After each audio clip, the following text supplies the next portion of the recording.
আর বেশি দিনের অপেক্ষা নয়, খুব শীঘ্রই হবে ভারত আমেরিকা বাণিজ্য চুক্তি। হোয়াইট হাউসের ওভাল অফিসে চলছে এই চুক্তি ফাইনাল করার তোড়জোড়। আমেরিকার প্রেসিডেন্ট ডোনাল্ড ট্রাম্পের সঙ্গে সরাসরি আলোচনায় ব্যস্ত সেদেশের বাণিজ্য সচিব লুটনিক। সোমবার ওয়াশিংটনে সাংবাদিক বৈঠকে এমনটাই জানিয়েছেন হোয়াইট হাউসের প্রেস সচিব ক্যারোলিন। এবং এই ঘোষণাকে ঘিরেই আন্তর্জাতিক মহলে জোর চর্চা চলছে, কারণ ট্রাম্প যে সময়সীমা দিয়েছিলেন তার মধ্যে ভারত এবং আমেরিকার মধ্যে বাণিজ্য চুক্তি হবে কি? ট্রাম্প যে শর্ত দেবেন তাতে ভারতের আদতে কতটা লাভ হবে? সেই সব শর্ত মেনে আদৌ কি এই চুক্তি হবে? এই প্রশ্নগুলো নিয়েই এখন চর্চা চলছে।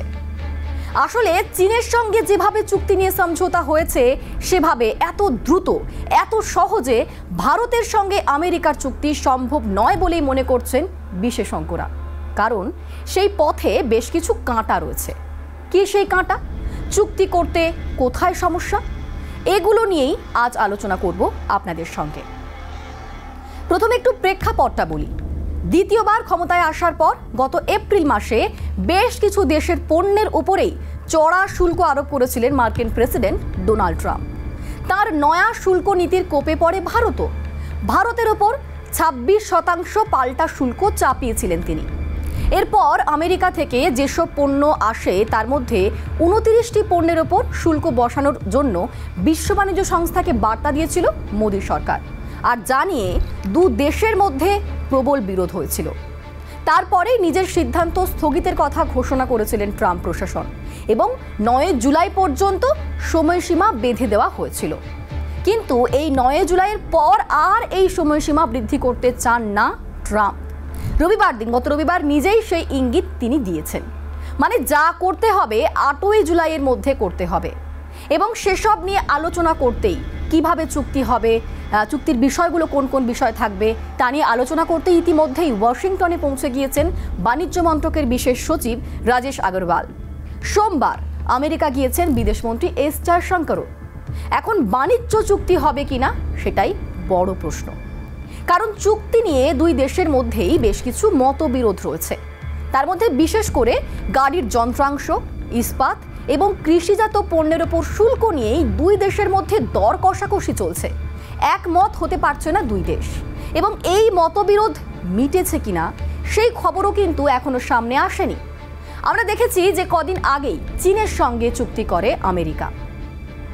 ট্রাম্প ক্ষমতায় এসে শুল্ক আরোপের কথা যখন ঘোষণা করেছিলেন তারপরেই দেখেছিলাম কিরকম শুল্ক যুদ্ধ শুরু হয়ে গিয়েছিল আমেরিকার সঙ্গে চীনের।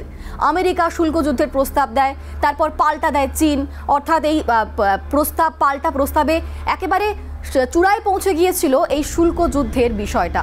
তারপর বহু বিতর্ক হয়, সেই বিতর্কের পর সমঝোতা হয়। চীনা পণ্যের শুল্কের হার 145% থেকে কমিয়ে 30% করে আমেরিকা। অপরদিকে চীন আমেরিকার পণ্যের শুল্কের হার 125% থেকে কমিয়ে করে 10%, অর্থাৎ শেষমেশ সেই চুক্তি সম্পন্ন হয়েছে। আর তারপরে ট্রাম্প ঘোষণা করেছিলেন যে সবার সঙ্গে কিন্তু চুক্তি করব না, তবে কিছু দারুণ চুক্তি হবে এবং ভারতের সঙ্গে খুব বড় চুক্তি হবে, এমনটাই ঘোষণা করেছিলেন ট্রাম্প। এবং তারই সঙ্গে ট্রাম্পের বক্তব্য ছিল যে বাণিজ্য চুক্তি হলে ভারত তার বাজার খুলে দেবে আমেরিকার জন্য। যদিও কেমন হবে সেই চুক্তি তা নিয়ে কোনো ইঙ্গিত ট্রাম্প কিন্তু দেননি। আমেরিকার সঙ্গে চুক্তি করতে বেজিংয়ের বেশ কিছু সুবিধা ছিল। কেন বলছি? কারণটা হচ্ছে বেশ কিছু বিরল খনিজ পদার্থ, ইলেকট্রনিক ডিভাইসের সরঞ্জাম, নানান গুরুত্বপূর্ণ কিছু পণ্য চীন থেকে রফতানি হয় আমেরিকায়, এবং সেই সমস্ত জিনিসের জন্য কিন্তু চীনের উপরে নির্ভরশীল আমেরিকা। তাই চীনেরও স্বার্থ রক্ষার জায়গা ছিল, যা মানতে বাধ্য ছিলেন ট্রাম্প। অর্থাৎ ট্রাম্প একাই বলবেন, একাই শর্ত দেবেন, এমন পরিস্থিতি কিন্তু ছিল না চীনের জন্য। জিনপিং কিছু বললে ট্রাম্পও তা মানতে বাধ্য ছিলেন। তাই এত সহজেই সেই চুক্তি হয়ে গিয়েছে। কিন্তু ভারতের ক্ষেত্রে এই সুবিধা নেই, কারণ পরিসংখ্যান বলছে ভারতের মোট রফতানির প্রায় 18% যায় আমেরিকার বাজারে, আর ভারতে যা আমদানি করা হয় তার 6.22% আমেরিকার। আর জানেন, বাণিজ্য চুক্তি হয় 10.73%। এবং পণ্য আমদানির ক্ষেত্রেও ভারতের উপর নির্ভরশীল নয় আমেরিকা, এটা একটা বড় পয়েন্ট। তাই দর কষাকষির সময় কিছুটা হলেও ব্যাকফুটে কিন্তু থাকবে ভারত। আর এক্ষেত্রে চুক্তি করতে কোন কোন শর্ত ট্রাম্প দেবেন, ভারতেরই বা কি বক্তব্য থাকবে, সেটা বড় বিষয়। তবে কোনো কারণে যদি চুক্তি না হয় তাহলে ভারতের বাজারে তার অনেকটা প্রভাব পড়বে। চিংড়ি মাছ, কার্পেট, মেডিকেলের বেশ কিছু সরঞ্জাম, সোনা ব্যবসায়ীরা তারা কিন্তু কিছুটা হলেও ধাক্কা খাবেন।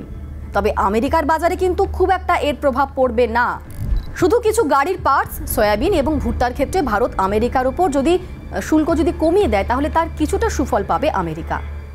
এই মুহূর্তে নয়াদিল্লি এবং ওয়াশিংটনের মধ্যে বাণিজ্য অঙ্কের পরিমাণটা হচ্ছে 19,100 কোটি ডলার, এবং চুক্তি হলে তা যে এক ধাক্কায় অনেকটাই বাড়বে তা বলার অপেক্ষা রাখে না। আর দেখেছিলাম কয়েক মাস আগেই যখন মার্কিন ভাইস প্রেসিডেন্ট জেডি ভান্স তার পরিবার নিয়ে ভারতে এসেছিলেন, তখন তিনি বলেছিলেন যে দুই দেশের মধ্যে চুক্তির অঙ্কটা 50,000 কোটি ডলারে নিয়ে যাওয়া হবে, এমনটাই লক্ষ্যমাত্রা নেওয়া হয়েছে। এবং আমেরিকার সঙ্গে ভারতের সম্পর্ক দেখেছি আমরা খুব একটা খারাপ নয়। ট্রাম্প মোদির বন্ধু, সেক্ষেত্রে এই দুই বন্ধুত্বের সম্পর্ক কোথাও গিয়ে চুক্তিতে কি তার প্রভাব ফেলবে, কি হবে? এই মুহূর্তে দাঁড়িয়ে 8ই জুলাই হচ্ছে তার লাস্ট ডেট। সময়সীমা পেরিয়ে গেলেই ফের শুল্ক আরোপের সম্ভাবনা কিন্তু থেকেই যাচ্ছে। তাই দুই দেশের কাছেই এই চুক্তি অত্যন্ত জরুরি, অত্যন্ত গুরুত্বপূর্ণ। এখন দেখার শেষ মুহূর্তের আলাপ আলোচনার ফলাফল কি দাঁড়ায়। চুক্তি যদি হয়, চুক্তি হলেও কোন কোন শর্তে চুক্তি হবে, এখন সেদিকেই নজর রয়েছে আন্তর্জাতিক মহলের।